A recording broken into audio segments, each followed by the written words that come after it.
विश्वविख्यात ज्ञान और मोक्ष के पवित्र नगरी गया जी के हम प्रणाम करही।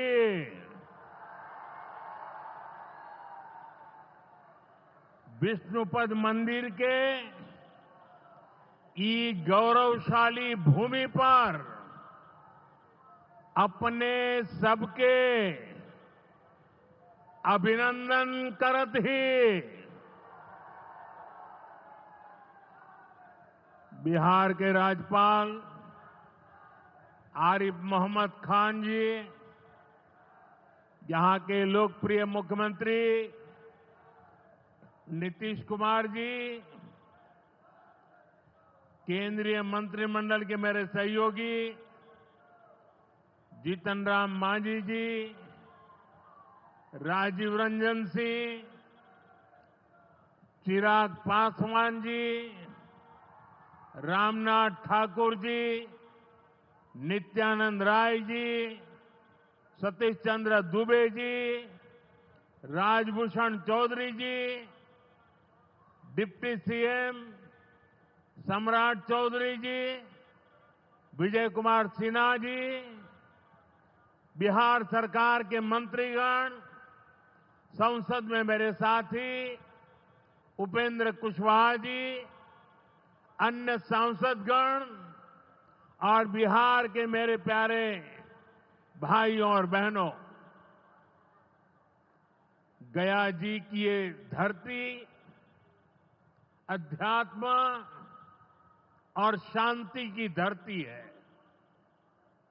ये भगवान बुद्ध को बोध कराने वाली पावन भूमि है। गया जी की आध्यात्मिक और सांस्कृतिक विरासत बहुत प्राचीन है, बहुत समृद्ध है। यहां के लोगों की इच्छा थी कि इस नगरी को गया नहीं, गया जी कहा जाए। मैं इस निर्णय के लिए बिहार सरकार का अभिनंदन करता हूं। मुझे खुशी है कि गया जी के तेज विकास के लिए बिहार की डबल इंजन सरकार लगातार काम कर रही है। भाइयों बहनों, आज भी गया जी की पावन भूमि से एक ही दिन में 12,000 करोड़ रुपए की परियोजनाओं का लोकार्पण या शिलान्यास हुआ है। इनमें ऊर्जा, स्वास्थ्य और शहरी विकास के जुड़े कई बड़े प्रोजेक्ट्स हैं। इनसे बिहार के उद्योगों को ताकत मिलेगी और युवाओं के लिए रोजगार के नए अवसर भी बनेंगे। मैं इन परियोजनाओं के लिए बिहार के लोगों को बधाई देता हूं। बिहार में बेहतर स्वास्थ्य सुविधाओं के लिए आज यहां हॉस्पिटल और रिसर्च सेंटर का उद्घाटन भी हुआ है। अब बिहार के लोगों को कैंसर के इलाज के लिए एक और सुविधा मिल गई है। साथियों, गरीब के जीवन से मुश्किलें दूर करना, महिलाओं के जीवन को आसान बनाना मुझे जनता जनार्दन का सेवक बनकर यही काम करने में सबसे ज्यादा खुशहाली होती है। जैसे गरीब को पक्का घर देना, साथियों, मेरा एक बड़ा संकल्प है। जब तक हर जरूरतमंद को पक्का घर नहीं मिल जाता, मोदी चैन से नहीं बैठेगा।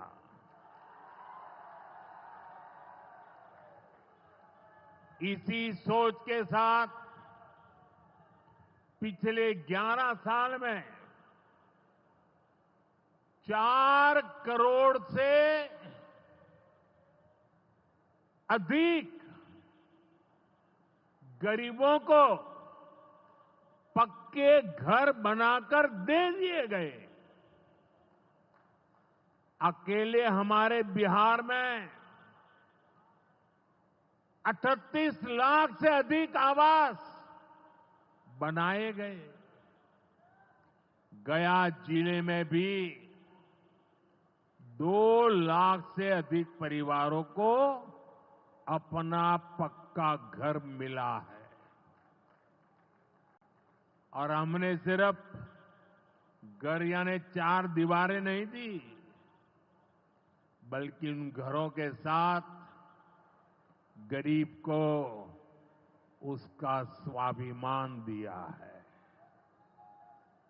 इन घरों में बिजली, पानी, शौचालय और गैस कनेक्शन की सुविधाएं दी हैं। यानी गरीब परिवारों की भी सुविधा, सुरक्षा और सम्मान से जीने की गारंटी मिली है। साथियों, आज इसी सिलसिले को आगे बढ़ाते हुए बिहार के मगध क्षेत्र के 16,000 से ज्यादा परिवारों को अपना पक्का घर दिया है। यानी इस बार इन परिवारों में दिवाली और छठ पूजा की रौनक और ज्यादा होगी। मैं अपना घर पाने वाले सभी लाभार्थी परिवारों को बहुत बहुत बधाई देता हूं। और जो लोग अब भी पीएम आवास योजना के लाभ से छूट गए हैं, मैं उन्हें विश्वास दिलाता हूं कि पीएम आवास का अभियान तब तक जारी रहेगा जब तक हर गरीब को अपना पक्का घर नहीं मिल जाता।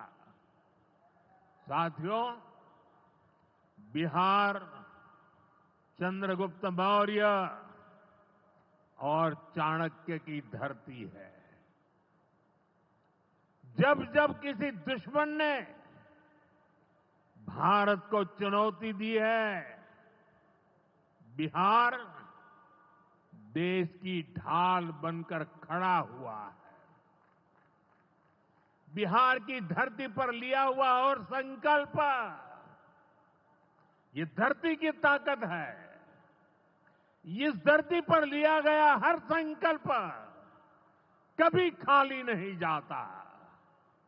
और इसलिए तो भाइयों बहनों, जब कश्मीर के पहलगाम में आतंकी हमला हुआ था, हमारे निर्दोष नागरिकों को उनका धर्म पूछ करके मारा गया, मैंने बिहार की इसी धरती से आतंकवादियों को मिट्टी में मिलाने की बात कही थी। आज दुनिया देख रही है, बिहार की धरती से लिया गया वो संकल्प पूरा हो चुका है। आपको याद होगा, उधर से पाकिस्तान हम पर ड्रोन हमले कर रहा था, मिसाइलें दाग रहा था और इधर भारत पाकिस्तान की मिसाइलों को हवा में तिनके की तरह बिखेर रहा था। पाकिस्तान की एक भी मिसाइल हमें नुकसान नहीं पहुंचा पाई। साथियों, ऑपरेशन सिंदूर ने भारत की रक्षा नीति की नई लकीर खींच दी है। अब भारत में आतंकवादी भेजकर हमले करा के कोई बच नहीं सकेगा। आतंकवादी चाहे पाताल में क्यों न छिप जाए, भारत की मिसाइलें उन्हें दफन करके रहेगी। साथियों, बिहार का तेज विकास केंद्र की एनडीए सरकार की बहुत बड़ी प्राथमिकता है। इसलिए आज बिहार चौतरफा विकास के रास्ते पर आगे बढ़ रहा है। बीते वर्षों में पुरानी समस्याओं के समाधान तलाशे गए हैं और नई प्रगति के रास्ते भी बनाए गए हैं। आप याद करिए, लालटेन राज में यहां कैसी दुर्दशा थी। लालटेन राज में एक क्षेत्र लाल आतंक से जकड़ा हुआ था। माओवादियों की वजह से शाम के बाद कहीं आना जाना मुश्किल था। गया जी जैसे शहर लालटेन राज में अंधेरे में डूबे रहते थे। हजारों गांव ऐसे थे जहां बिजली के खंभे तक नहीं पहुंचे थे। लालटेन वालों ने पूरे बिहार के भविष्य को अंधेरे में धकेल दिया था। न शिक्षा थी, न रोजगार था। बिहार की कितनी पीढ़ियों को इन लोगों ने बिहार से पलायन के लिए मजबूर कर दिया था। साथियों, बिहार के लोगों को आरजेडी और उनके साथी सिर्फ अपना वोट बैंक मानते हैं। उन्हें गरीब के सुख दुख, गरीब के मान सम्मान से कोई मतलब नहीं है। आपको याद होगा, कांग्रेस के एक मुख्यमंत्री ने मंच से कह दिया था कि अपने राज्य में बिहार के लोगों को घुसने नहीं देंगे। बिहार के लोगों से कांग्रेस की इतनी नफरत, बिहार के लोगों के प्रति इतनी घृणा, और कोई भूल नहीं सकता। कांग्रेस का बिहार के लोगों के प्रति यार जो दुर्व्यवहार देखने के बाद भी यहां आरजेडी वाले गहरी नींद में सोए पड़े थे। भाइयों बहनों, बिहार की एनडीए सरकार कांग्रेस और इंडी गठबंधन वालों के इस नफरती अभियान का जवाब दे रही है। बिहार के बेटे बेटी को यहीं पर रोजगार मिले, सम्मान की जिंदगी मिले, मां बाप की वो देखभाल कर सके, इसी सोच के साथ हम काम कर रहे हैं। अब बिहार में बड़े बड़े प्रोजेक्ट बन रहे हैं। गया जी जिले के डोभी में बिहार का सबसे बड़ा इंडस्ट्रियल एरिया तैयार हो रहा है। गया जी में एक टेक्नोलॉजी सेंटर की स्थापना भी की जा रही है। आज ही यहां बक्सर थर्मल प्लांट का, पावर प्लांट का शुभारंभ भी हुआ है। कुछ ही महीने पहले मैंने औरंगाबाद में भी Navinagar super thermal power project की आधारशिला रखी थी। भागलपुर के पीरपैंती में भी नया थर्मल पावर प्लांट बनेगा। इस पावर प्लांट से बिहार में बिजली की आपूर्ति बढ़ेगी। और आप सब जानते हैं, जब बिजली उत्पादन बढ़ता है तो क्या होता है? घरों में बिजली की सप्लाई बढ़ती है और उद्योगों को भी ज्यादा से ज्यादा बिजली मिलती है और इससे भी रोजगार के नए मौके बनते हैं। साथियों, बिहार के युवाओं को पक्की सरकारी नौकरी देने के लिए नीतीश जी ने बड़ा अभियान चलाया हुआ है। ये नीतीश जी हैं, तभी यहां शिक्षकों की भर्ती भी पूरी पारदर्शिता से हुई। साथियों, यहां के नौजवानों को ज्यादा से ज्यादा संख्या में बिहार में ही रोजगार मिले, उन्हें नौकरी के लिए पलायन न करना पड़े, इसमें केंद्र सरकार की एक नई योजना से भी बहुत बड़ी मदद मिलने वाली है। अभी पिछले सप्ताह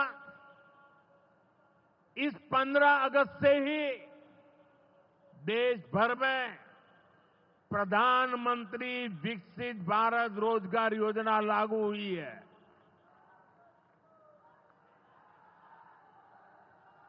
इसके तहत हमारे युवा जब निजी क्षेत्र में पहली नौकरी करेंगे तो केंद्र सरकार उन्हें अपने पास से 15,000 रुपये देगी। जो प्राइवेट कंपनियां युवाओं को रोजगार देगी, उन्हें भी अलग से पैसे सरकार देगी। इस योजना का बहुत बड़ा लाभ बिहार के मेरे युवाओं को भी होगा। साथियों, हमारे देश में कांग्रेस हो, आरजेडी हो, इनकी सरकारों ने कभी जनता के पैसे का मोल नहीं समझा। इनके लिए जनता के पैसे का मतलब रहा है खुद की तिजोरी भरना। इसलिए कांग्रेस आरजेडी की सरकारों में सालों साल तक परियोजनाएं पूरी नहीं होती थी। कोई योजना जितनी लटकती थी उतना उसमें ये पैसे कमा लेते थे। अब इस गलत सोच को भी एनडीए सरकार ने बदल दिया है। अब शिलान्यास के बाद कोशिश होती है जल्द से जल्द समय सीमा में उस काम को पूरा करने के लिए सफल प्रयास किया जाए। आज का एक कार्यक्रम इसका भी एक शानदार उदाहरण है। औंटा सिमरिया सेक्शन का शिलान्यास करने का सौभाग्य बिहार के लोगों ने मुझे दिया था। और आप लोगों की कृपा देखिए, आप लोगों का प्रेम देखिए कि जिस ब्रिज का शिलान्यास आपने मुझे करने के लिए कहा, आज इसका लोकार्पण करने का अवसर भी आपने मुझे दिया है। ये पुल सिर्फ सड़कों को नहीं, पूरे उत्तर और दक्षिण बिहार को जोड़ने का काम करेगा। जो भारी वाहन पहले गांधी सेतु से होकर 150 किलोमीटर का लंबा चक्कर काटते थे, अब सीधा रास्ता पाएंगे। इससे व्यापार तेज होगा, उद्योगों को ताकत मिलेगी और तीर्थयात्रियों का भी पहुंचना आसान होगा। विकास के जिन प्रोजेक्ट की नींव एनडीए सरकार में रखी जाती है, वो पूरा होकर रहेंगे, ये बात पक्की है। साथियों, एनडीए की डबल इंजन सरकार यहां रेलवे के विकास के लिए भी तेजी से काम कर रही है। अमृत भारत स्टेशन योजना के तहत गयाजी रेलवे स्टेशन को आधुनिक बनाया जा रहा है। इससे गयाजी रेलवे स्टेशन पर यात्रियों को एयरपोर्ट जैसी सुविधाएं मिलेगी। आज गया वो शहर है जहां राजधानी, जनशताब्दी और made in India Vande Bharat ट्रेनों की सुविधा उपलब्ध है। गया जी, सासाराम, प्रयागराज, कानपुर होते हुए दिल्ली तक सीधा कनेक्शन बिहार के युवाओं को, यहां के किसानों को, यहां के व्यापारियों के लिए नई संभावनाएं बना रहा है। भाइयों और बहनों, आपके आशीर्वाद से, देश के अटूट भरोसे के कारण साल 2014 में प्रधानमंत्री के तौर पर शुरू हुआ मेरा सेवा काल, ये सेवा काल निरंतर जारी है। इतने वर्षों में हमारी सरकार पर भ्रष्टाचार का एक भी दाग नहीं लगा। जबकि आजादी के बाद कांग्रेस की सरकारें जो 60-65 साल तक सरकार में रही है, उनके भ्रष्टाचार की लंबी लिस्ट है। आरजेडी का भ्रष्टाचार तो बिहार का बच्चा बच्चा जानता है। मेरा साफ मानना है कि भ्रष्टाचार के विरुद्ध लड़ाई को अगर अंजाम तक पहुंचाना है तो कोई भी कार्रवाई के दायरे से बाहर नहीं होना चाहिए। आप सोचिए, आज कानून है कि अगर किसी छोटे सरकारी कर्मचारी को 50 घंटे तक हिरासत में रख दिया तो अपने आप वो सस्पेंड हो जाता है। ड्राइवर हो, छोटा क्लार्क हो, प्यून हो, उसकी जिंदगी हमेशा हमेशा के लिए तबाह हो जाती है। लेकिन अगर कोई मुख्यमंत्री है, कोई मंत्री है, कोई प्रधानमंत्री है, तो वो जेल में रह करके भी सत्ता का सुख पा सकता है। ये कैसे हो सकता है? हमने कुछ समय पहले ही देखा है कि कैसे जेल से ही फाइलों पर साइन किए जा रहे थे, जेल से ही सरकारी आदेश निकाले जा रहे थे। नेताओं का अगर यही रवैया रहेगा तो ऐसे भ्रष्टाचार के विरुद्ध लड़ाई कैसे लड़ी जा सकती है। साथियों, संविधान हर जनप्रतिनिधि से ईमानदारी और पारदर्शिता की उम्मीद करता है।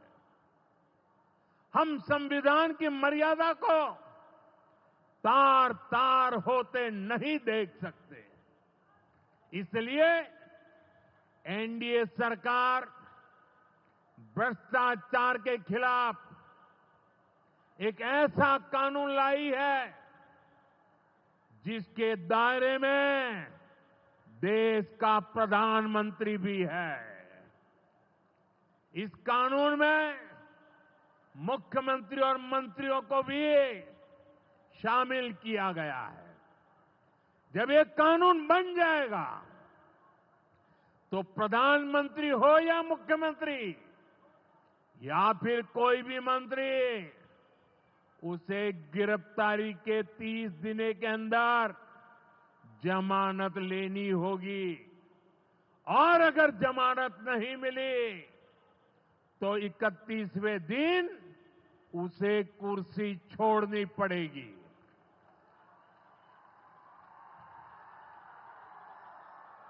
आप कहिए भाइयों, जो जेल जाए उसने कुर्सी छोड़नी चाहिए कि नहीं छोड़नी चाहिए? क्या वो कुर्सी पर बैठे रह सकता है क्या?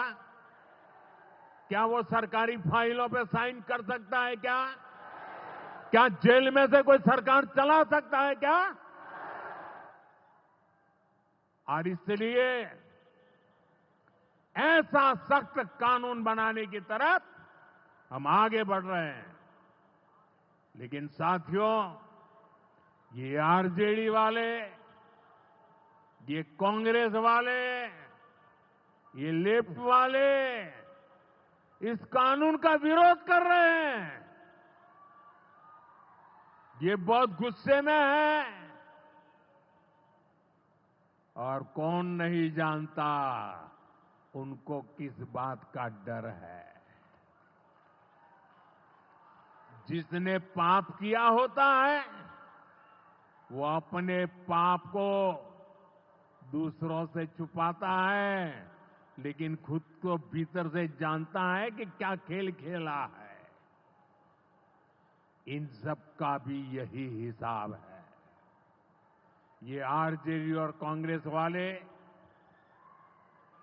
कोई बेल पर बाहर है, कोई रेल के खेल में अदालत के चक्कर लगा रहा है और जो जमानत पे बाहर घूम रहे हैं भी आज इस कानून का विरोध कर रहे हैं। इन्हें लगता है कि अगर जेल चले गए तो इनके सारे सपने चकनाचूर हो जाएंगे और इसलिए सुबह शाम ये लोग मोदी को भांति भांति की गाली दे रहे हैं और इतने बौखलाए हुए हैं कि इस जनहित के कानून का विरोध कर रहे हैं। हमारे राजेंद्र बाबू बाबा साहब आंबेडकर ने कभी सोचा भी नहीं था, कभी कल्पना भी नहीं की होगी कि सत्ता के भूखे लोग भ्रष्टाचार करेंगे और जेल जाने पर भी कुर्सी से चिपके रहेंगे। लेकिन अब भ्रष्टाचारी जेल भी जाएगा और उसकी कुर्सी भी जाएगी। भारत को भ्रष्टाचार से मुक्त होने का संकल्प देश के कोटि कोटि लोगों का है। ये संकल्प सिद्ध होकर रहेगा। साथियों, मैंने लाल किले से एक और खतरे की बात की है और ये खतरा बिहार पर भी है, देश में घुसपैठियों की बढ़ती संख्या चिंता का विषय है। बिहार के सीमावर्ती जिलों में तेजी से डेमोग्राफी बदल रही है। इसलिए एनडीए सरकार ने तय किया है कि देश का भविष्य घुसपैठियों को नहीं तय करने देंगे। घुसपैठियों को बिहार के युवाओं के रोजगार नहीं छीनने देंगे। जिन सुविधाओं पर भारतीय लोगों का अधिकार है, उस पर घुसपैठियों को डाका नहीं डालने देंगे। इस खतरे से निपटने के लिए मैंने डेमोग्राफी मिशन शुरू करने की बात कही है। बहुत जल्द ये मिशन अपना काम शुरू करेगा। हम हर घुसपैठियों को देश से बाहर करके ही रहेंगे। आप मुझे बताइए, एक घुसपैठियों को निकालना चाहिए कि नहीं निकालना चाहिए? क्या ये घुसपैठिए आपका रोजगार छीनने आपको मंजूर है?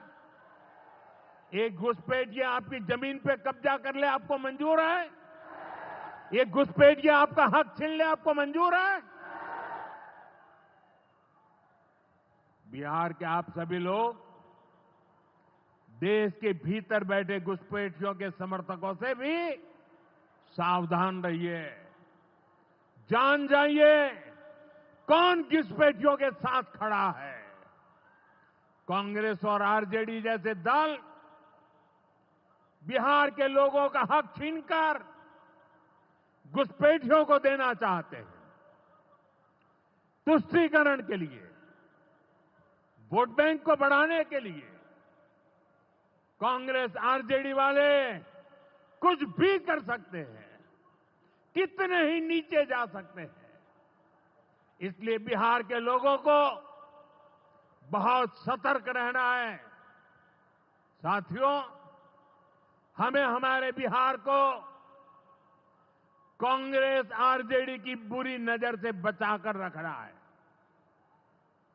बिहार के लिए ये समय बहुत अहम है। बिहार के युवाओं के सपने पूरे हो, बिहार के लोगों की आकांक्षाओं को नई उड़ान मिले, इसके लिए केंद्र सरकार और नीतीश जी के साथ हम कंधे से कंधा मिलाकर बिहार के कल्याण के लिए काम कर रहे हैं। बिहार में विकास की गति बनी रहे, इसके लिए डबल इंजन की सरकार लगातार मेहनत कर रही है। आज के विकास प्रोजेक्ट इसी दिशा में महत्वपूर्ण कदम है। मैं एक बार फिर इन परियोजनाओं के लिए बिहार को बहुत बहुत बधाई देता हूं। मेरे साथ बोलिए, भारत माता की।